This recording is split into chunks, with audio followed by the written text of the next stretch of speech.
সুন্দরভাবে ক্লাস নেবে, বাড়িতে খোঁজ খবর নেবে, তদারকি করবে।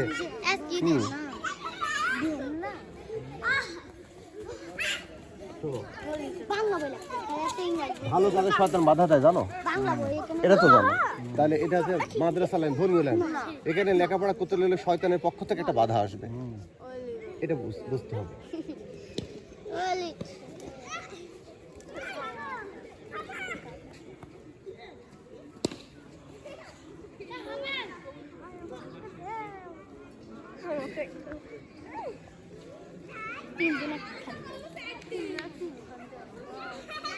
তিন রকমেরই হলেই হবে।